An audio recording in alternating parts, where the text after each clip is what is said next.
Bapak dulu kan berhenti dari karir militer 7 tahun sebelum masa pensiun. Betul. Waktu itu Bapak bintang 3 nih Pak. Iya. Nah kalau Mas Ahaye juga istilahnya pensiun lebih cepat Iya. dari jalur militer dengan pangkat mayor. Iya.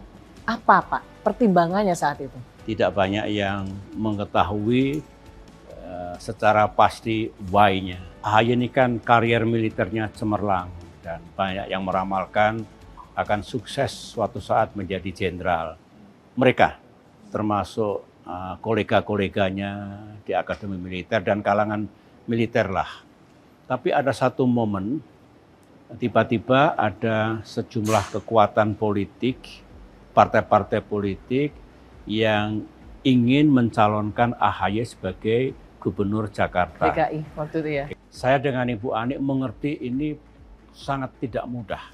Saya, to be frank, mengambil posisi pasif. Saya dengan Ibu Ani. Saya panggil Agus sama Anissa, ada seperti ini, tolong pikirkan dalam-dalam. Akhirnya ada istikharah berdua, satu malam penuh karena menjelang pendaftaran sebagai calon gubernur. Kemudian hari berikutnya lagi menyampaikan kepada saya dan Ibu Ani menangis mendengarnya. Kami sudah mengambil keputusan bersama Anissa untuk siap untuk pindah pengabdian. Ibu Ani menangis? Menangis karena tahu risikonya, ya bisa sukses, bisa tidak sukses. Dan tidak mudah juga sebagai seorang ibu melihat anaknya yang merintis karier di militer harus pindah pengabdian. Banyak orang mengira saya yang memaksa. 100% tidak. Karena kami tahu risikonya. Sejarah menakdirkan dia kalah. Dan setelah itu dia belajar banyak dalam kehidupannya. Masuk dunia politik juga tidak mudah. Selama 8 tahun terbanting-banting, ups and downs.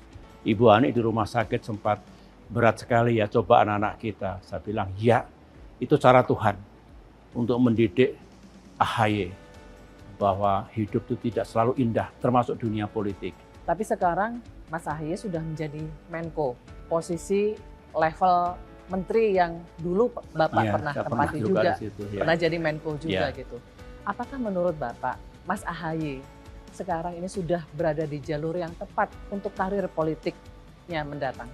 Saya pikir sudah Mbak Retno, dia pernah memimpin partai karena saya harus tahu diri, masa saya sudah habis, saya harus keluar dari dunia politik praktis, menjalani hidup saya yang baru. Dia sebagai generasi yang lebih muda mendapatkan amanah dari partai untuk memimpin. Bahkan pernah kepemimpinannya mau dirampas oleh sebuah kekuatan, tapi dia bertahan, berani menghadapi, dan itu ujian Tuhan juga, ujian sejarah juga. Dan menurut saya ya ini bagus untuk kelanjutan karier politik Ahaye ke masa depan. Kemudian kalau Mas Ibas nih Pak, ya. Nah Mas Ibas kan juga karir politiknya sudah cukup panjang, ya. Hingga sekarang berada di posisi pimpinan MPR. Ya. Bagaimana pandangan Bapak? Itu juga tidak mudah Mbak Retno, ketika dia konsultasi ke saya sama almarhumah, selesai pendidikan di Australia, sebaiknya saya kemana, tapi kalau masuk dunia politik seperti ini, kalau masuk dunia swasta seperti ini, terserah. Dia pikir itu akhirnya bismillah masuk dunia politik. Tetapi juga dari bawah betul. Kalau dia terpilih 4 kali, alhamdulillah sekarang menjadi anggota MPR, memang betul ada nama Yudhoyono.